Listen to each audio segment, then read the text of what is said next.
मैं थाल लेके आती हूँ।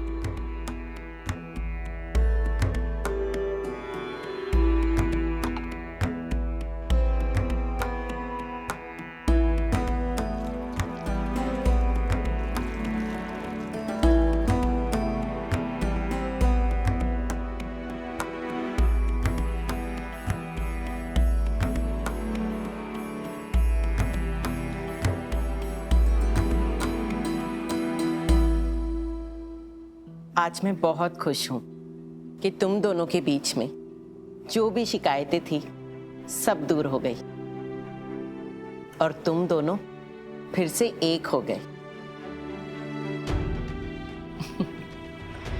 मैं जानती थी तुम दोनों का रिश्ता बहुत पक्का है। इस रिश्ते में गांठ तो आ सकती है पर ये टूट नहीं सकता। आपका आशीर्वाद है गुरु माँ।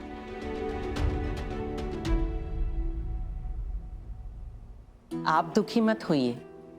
आपके मन में जो भी गुस्सा है उसे निकाल दीजिए, क्योंकि जो कुछ भी हुआ है वो इस घर की भलाई के लिए हुआ है। मैं जानता हूं गुरु माँ, लेकिन मैं इस बात से खुश भी हूं कि शारदा की सारी असलियत बाहर आ गई और वो इस घर से चली गई। लेकिन उसे अभी अपने पापों की सजा मिलनी बाकी है, क्योंकि वो पुलिस की गिरफ्त से भाग चुकी है। बस यही एक बात हर पल मुझे सताती रहती है। अभी भी मेरे बच्चे चैन की जिंदगी नहीं जी पा रहे, क्योंकि शारदा आज भी बार बार इस परिवार को चोट पहुंचा रही। आप ऐसे मत सोचिए कि वो अपनी सजा से बच गई। उसे अपनी सजा मिलनी शुरू हो गई है, क्योंकि जिस तरह का कठिन जीवन वो जी रही है वो किसी सजा से कम नहीं है।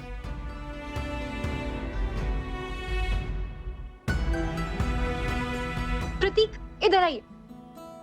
अब बैठिए ना।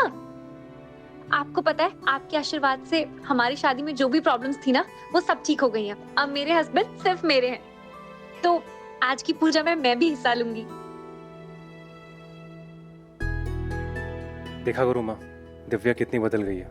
अब उसको शॉपिंग नहीं पूजा करनी है। आप मेरी शॉपिंग की चिंता मत कीजिए। मैंने ऑलरेडी पूजा के लिए एक अच्छी सी ड्रेस और उससे मैचिंग हार दोनों ऑनलाइन ऑर्डर कर दिए हैं। मैं आज सब लोगों से पूजा करवाऊंगी ताकि सबकी जोड़ियां बनी रहे। गुरु माँ, मैं आपको मेरे भाई की दुल्हन से भी मिलवाना चाहती हूँ, ताकि इनकी नई जिंदगी की शुरुआत होने से पहले इन्हें आपका आशीर्वाद मिल जाए। ध्रुव, कहाँ है तुम्हारी दुल्हन? गुरु माँ बस आती होगी। माँ, माँ सुनो ना, नहीं जाते ना प्लीज। कीर्ति, मुझे तुझे ऐसे खींच कर जबरदस्ती क्यों ले जाना पड़ रहा है गुरु माता के पास? बेटा तुझे तो खुद से जाना चाहिए गुरु माता का आशीर्वाद लेने के लिए। तुझे पता भी है कितनी पहुंची हुई और सिद्ध गुरु माँ है ये। और वैसे भी ना कीर्ति, तू हमेशा वो काम करने से जरूर मना करती है जिसमें तेरा भला छुपा होता है। माँ देखिए, गुरु माँ को ये परिवार जानता है, हम नहीं। और वैसे भी वो इस परिवार के लिए आई है ना। अरे मेरे बच्चे, तो तू भी तो इसी परिवार का होने वाला हिस्सा है कि नहीं? अब तू ना तो ये फालतू बातें बोल और ना ही ये फालतू बातें सोच। चल अब जल्दी चल, सब इंतजार कर रहे होंगे। आजा आजा आजा। ये आ गई। गुरु माँ, ये कीर्ति है, ध्रुव की होने वाली पत्नी। ध्रुव, कीर्ति, गुरु माँ का आशीर्वाद ले लो।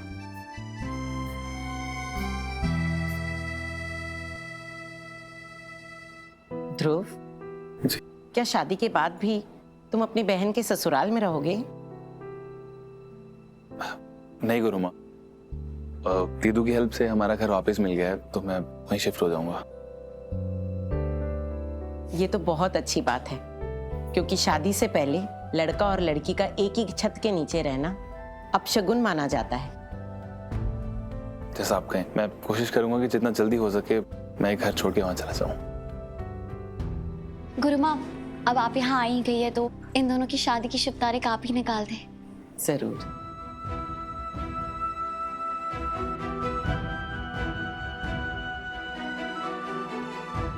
अगले महीने संक्रांति की बात की 16 तारीख विवाह के लिए एकदम शुभ रहेगी।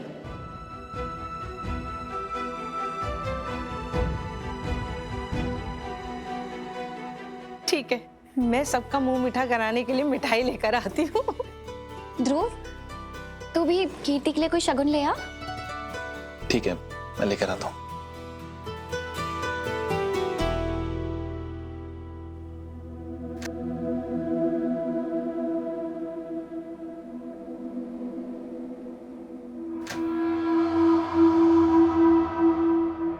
वाओ ध्रुव, इतने भारी कंगन अपनी न्यू वाइफ के लिए।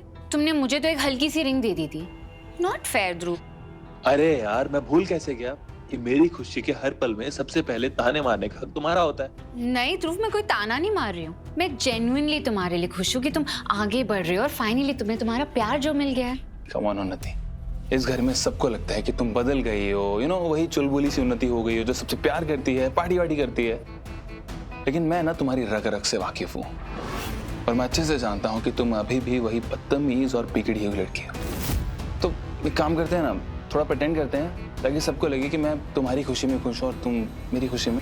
ध्रुव, तुम्हें क्या लगता है मैं तुमसे जेलस हो रही हूँ कि तुम मुझे भूलकर लाइफ में आगे बढ़ रहे हो और मैं मरी जा रही हूँ तुम्हारी और कीर्ति की शादी तोड़ने के लिए ताकि तुम मेरे पास वापस आ जाओ? रियली तुम ये सब सोच रहे हो? नहीं उन्नति, मैं भला ऐसा क्यों सोचने लगा? देखो, रूम में कौन आया? तुम। बहस कौन कर रहा है? तुम। अरे तुम ही तो मुझे रोक रही हो ना ये स्पेशल से कंगनों स्पेशल इंसान को देने के लिए, इससे मैं बहुत प्यार करता हूँ। ओ प्लीज ध्रुव, मैं ना तुम्हें ये बताने आई हूँ कि तुम्हारी और तुम्हारी लेडी लव कीर्ति की शादी से पहले ना मेरी शादी होके रहेगी। अरे ये तो बहुत खुशी की बात है, मैं बहुत खुश हूँ। लाइक मेरी तरफ से तुम्हें कॉन्ग्रेचुलेशंस। बाय। लीजिए भाई साहब, मुंह मीठा कीजिए। लो पूनम बहू, मुंह मीठा करो। ये लो राघव बेटा, तुम भी मुंह मीठा करो। गुरु माँ, मैंने आपकी बहुत ख्याति सुनी है और मैंने तो कभी सोचा भी नहीं था कि मुझे इस तरीके से आपका आशीर्वाद मिलेगा। आपका बहुत बहुत धन्यवाद जो आपने मेरी बेटी की शादी की तिथि निकाली। गुरु माँ, जब तक ध्रुव शगुन लेके आता है, क्या आप ये पेपर्स राघव को दे देंगी? ये कैसे कागज है रीत? गुरु माँ, मेरा इरादा गलत नहीं था, पर जिस तरीके से मैंने ये बिजनेस अपने नाम करवाया वो बहुत गलत था और मैं अपनी गलती को सुधारना चाहती। तब मैंने जो कुछ भी किया वो मुझे सही लगा क्योंकि मैं अपनी मम्मी को न्याय दिलाना चाहती थी। क्योंकि उस वक्त मेरे मन में राघव के लिए प्यार नहीं, सिर्फ गुस्सा था। लेकिन अब जब सब कुछ बदल चुका है तो मैं अपना वो फर्ज पूरा करना चाहती हूँ और राघव को वो वापस देना चाहती हूँ जो उनका है। इसकी जरूरत नहीं है रीत। बिजनेस मेरे पास रहे या तुम्हारे पास, एक ही बात है, मुझे कोई फर्क नहीं पड़ता। पर मुझे फर्क पड़ता है राघव। ये बिजनेस आपने अपनी मेहनत और पसीने से बनाया है। सूर्यवंशी कंस्ट्रक्शन की एक एक ईंट आपकी मेहनत और आपके हुनर की गवाही देती है। तो जो आपका है उस पे मैं अपना हक कैसे जमा सकती हूँ? राघव, रीत बिल्कुल सही कह रही है। पति पत्नी के बीच में प्यार होना चाहिए, व्यापार नहीं।